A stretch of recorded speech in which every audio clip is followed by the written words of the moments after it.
Hey everyone, welcome back to Craps University. Today we're going to talk about something interesting, and that's called the 5-count method. What is the 5-count method? This is all about trying to identify and find a hot shooter.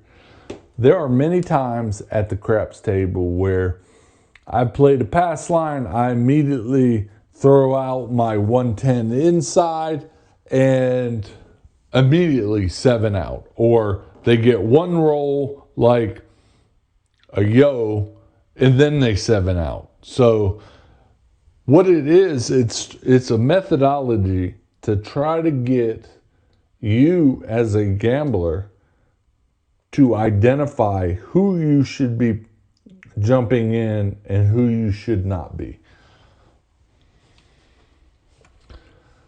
So let's break it down. So you have to count the rolls on every shooter at least to 5. And let's say roll 1 is the come out. So you count it no matter what the result is. If it's a 7, it still counts. If it's a 7, that's a winner, by the way, on the come out for people playing the pass line. Rolls 2, 3, and 4, just keep counting. You're watching the rhythm, consistency, and body language of the shooter. If the shooter is very consistent and is, kind of how they're shooting, the ones that are setting dice and it's different every time, or the ones that are just picking it up and chunking it, those are ones to be cautious with. So roll 5, the shooter must make one more roll after a point is established. So let's just say they hit 4 7s. You have to make one roll after a point is established. So let's say this is the 4th roll. They've got to make one more roll for you to determine. So that would be 3 7s and 8 to set the point, and you're looking for that 5th shot.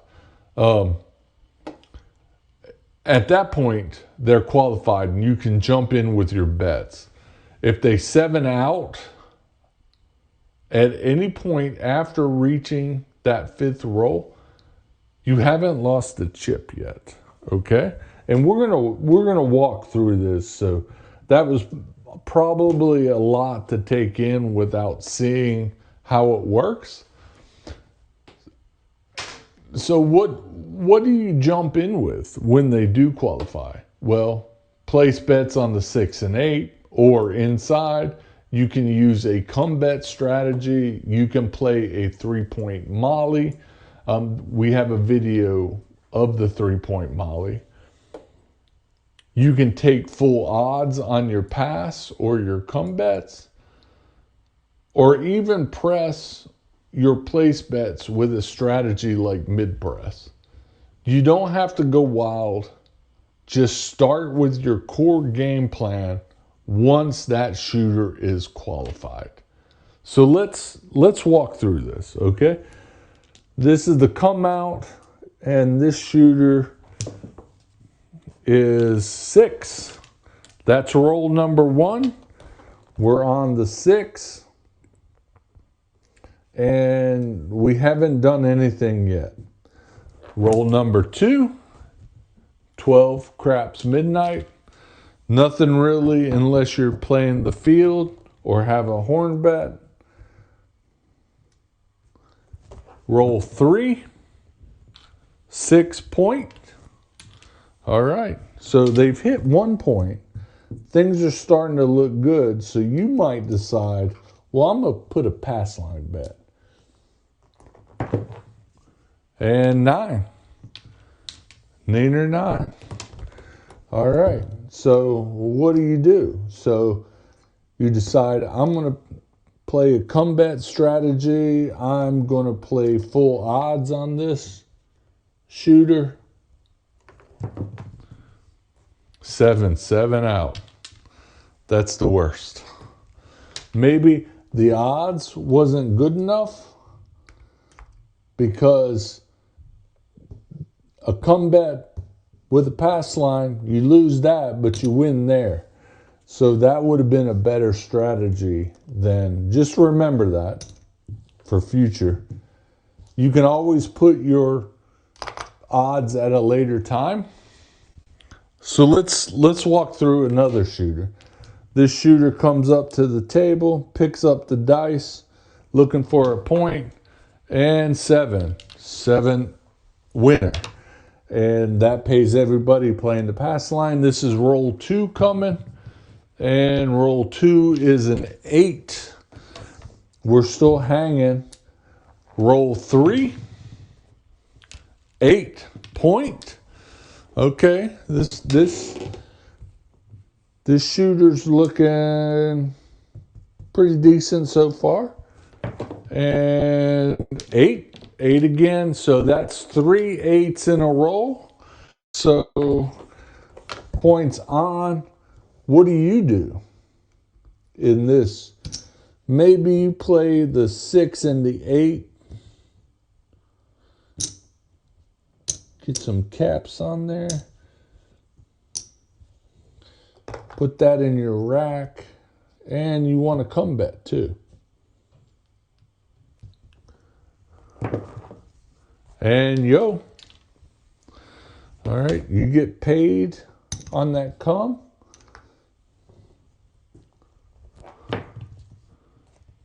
Three craps, acey deucey. That come bet loses. We haven't really lost any money on that come bet yet. And 7 out.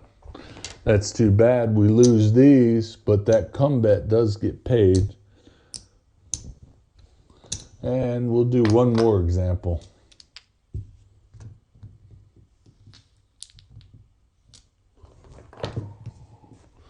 And yo, pay the line. 8. A lot of 8s today are hidden. That's roll number 2. Roll number 3 is another yo. Roll 4 is a 9. All right, so what do? We again are going to play the 6 and 8, but we also play the come. If they 7 out now, we get paid on the come, so that'll help with some of that. And 8 points. All right, so that goes off. We get paid on the 8. Our 8 moves. And we pick up those winnings. So this shooter has hit 2 points. I think both of the points were 8. Coming out.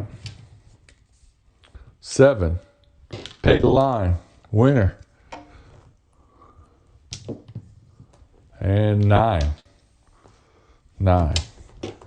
All right. So we are going to then play max odds on this come bet since it's an 8. And 8. All right. That was a good decision. We know that that's going to pay 1 for 1 and then 150 for the odds.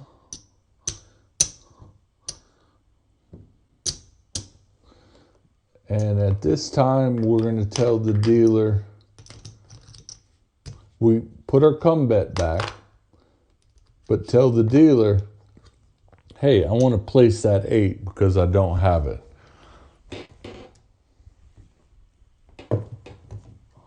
All right, 8 again.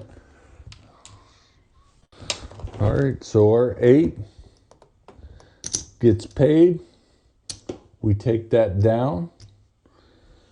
We move here. And we will put our max odds again.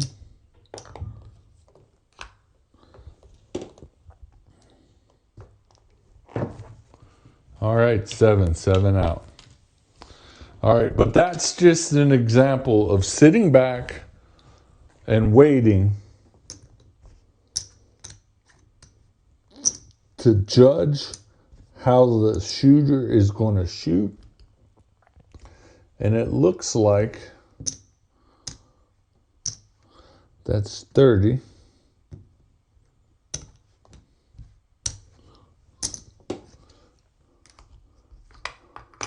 And we made 30 bucks. And this was our beginning bankroll. So by just sitting back and waiting through all those shooters, there was 3 different shooters. That very last shooter is what helped us. So sitting back and waiting is not a bad thing. You have to be deliberate, patient, and stick to your guns when it comes. So what are the pros and cons? Let's talk about the advantages first.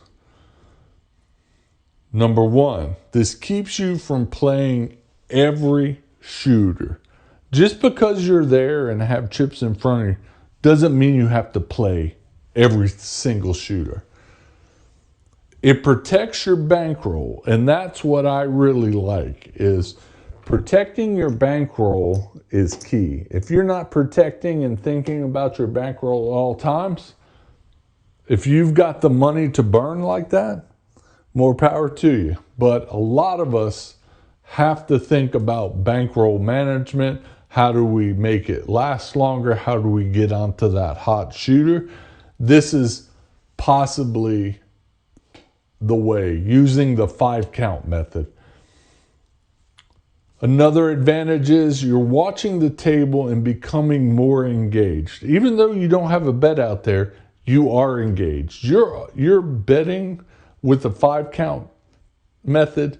You are betting for the shooter. You are looking for that hot shooter and tendencies that they might have. So what are the drawbacks to doing this? Sometimes you miss out on short hot streaks, and that will be the case. But that's okay, because you are looking for that 30 minute to an hour and a half God roll. And you want to be able to have the bankroll to take off with that God roll.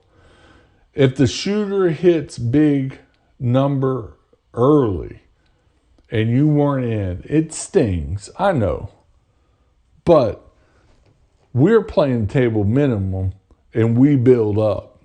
And being able to feel confident in that shooter without throwing down, like I play the inside a lot, throwing down 110 and then immediately 7 out.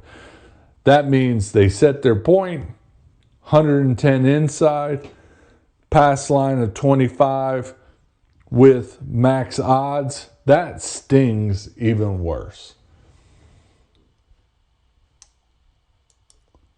It can feel boring if you're someone who likes action on every roll. So what do? There's other things to do. You could throw a field bet out there. You know, don't extend your field bets very long.